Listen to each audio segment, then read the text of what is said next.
This is POA, the face of Ethiopia, the voice of Africa.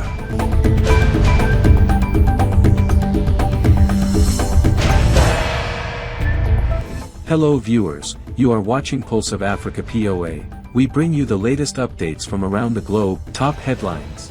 Iranian parliament speaker in Ethiopia for official visit. African leaders seek collaboration and technology innovation to tackle climate change. Tanzania denies suspected Marburg outbreak after World Health Organization alert.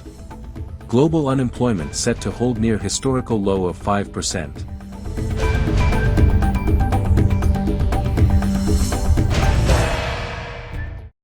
Iranian delegation led by Parliament Speaker Mohammad Bagher Ghalibaf arrived in Addis Ababa on Thursday for an official visit to Ethiopia. Speaker of Ethiopia's House of People's Representatives, Tages Chafo, Foreign Affairs State Minister, Bertukan Ayano and others government officials have welcomed the delegation upon arrival. During his visit to Ethiopia, the speaker is expected to meet high-level government officials to discuss on issues enhancing bilateral and multilateral cooperation. Ghalibaf said Ethiopia represents a significant opportunity for Iran's economic development through BRICS. Ethiopia and Iran enjoy strong cooperation in various sectors including trade, investment, tourism and technology transfer. The two countries have maintained formal diplomatic relations since 1950.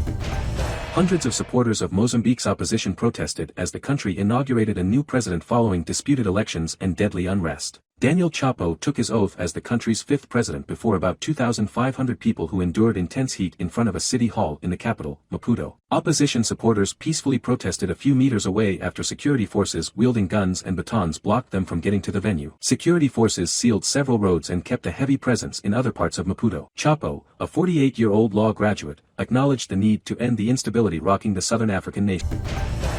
African leaders sought collaboration among nations and technology innovation to tackle climate change and ensure sustainable development of nations on the continent. Addressing the 2025 Abu Dhabi Sustainable Week in the United Arab Emirates, they maintained synergy among nations was critical to addressing climate change and growing the continent's economy for sustainable development. Nigeria's President Bola Ahmed Tinubu said no nation can walk the road to sustainability alone. The fight against climate change is not merely an environmental necessity but a global economic opportunity to reshape the trajectory of our continent and the global energy landscape, he declared. Rwanda's President Paul Kagame, political commitment alone cannot address the climate change issue and sustainable development, urging leaders to close the gap between political will and tangible action. Ugandan President Yoweri Museveni, for his part, said that investment in Africa will guarantee access to the growing market. Tanzania has dismissed a World Health Organization report of a suspected new outbreak of the Ebola-like Marburg virus in the northwest of the country. On Tuesday, the Global Health Agency said a total of 9 suspected cases were reported over the last 5 days in the Kagera region, including 8 deaths. But in a statement, Tanzania's Health Minister Janista Magama said after samples were analyzed, all suspected cases were found negative for Marburg virus. She said that the country had strengthened its surveillance systems and disease monitoring. We would like to assure the international organizations, including WHO, that we shall always keep them up to date with ongoing developments, Magama said.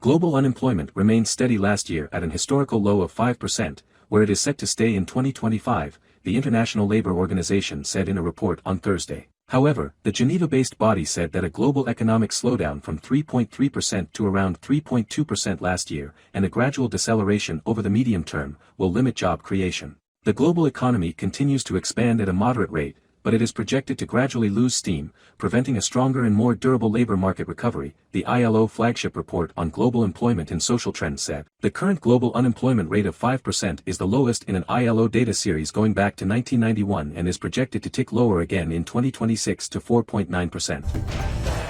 Denmark's Prime Minister Mette Frederiksen has told Donald Trump that it is up to Greenland to decide its own future. The US president-elect sparked turmoil in Copenhagen and Nuuk, Greenland's capital, last week when he signaled that the US wanted to acquire the huge Arctic island, which is an autonomous territory of Denmark. In a 45-minute phone call on Wednesday, Frederiksen told Trump that Denmark was prepared to increase its responsibility for security in the Arctic. She also reiterated the statements of the Greenland PM, Mutti Gede, who recently said that Greenland was not for sale. Trump did not react to the call publicly.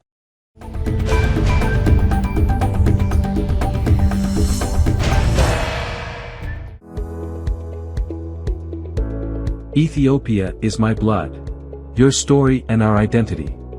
Ornamented by centuries of sacrifices. The story of resurgent Ethiopia and burgeoning Africa is here. Only on the Pulse of Africa channel, all the time. Pulse of Africa. The face of Ethiopia. The voice of Africa.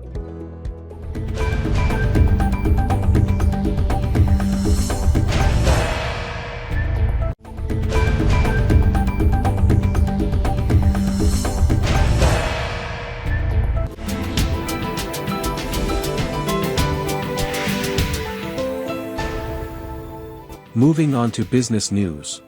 Nigeria's inflation rate increased for the fourth consecutive month in December, hitting 34.8%, according to data from the Statistics Agency. The figure is up from 34.6% in November. Explaining the reasoning behind the increase, the National Bureau of Statistics cited a boost in demand linked to the festive period. Inflation spiked after the country's president devalued its currency and slashed subsidies in 2023, in a bid to revive economic growth and bolster public finances. The government predicts that the rate will fall to 15% this year, aided by fewer imports of petroleum products.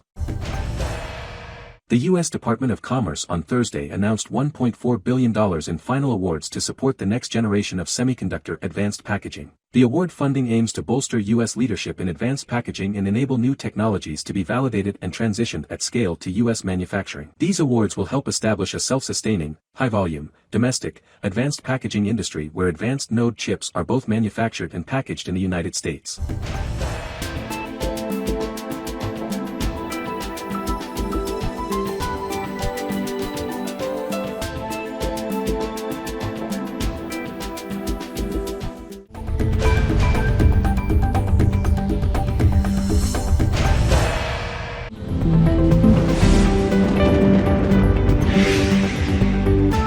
Let's get you updated on the weather scene.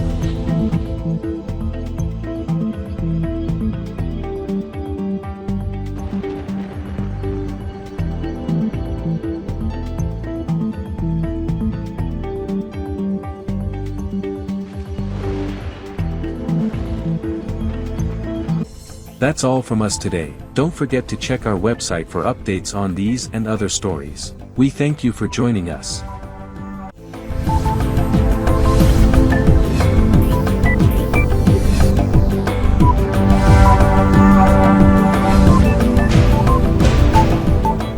This is POA, the face of Ethiopia, the voice of Africa.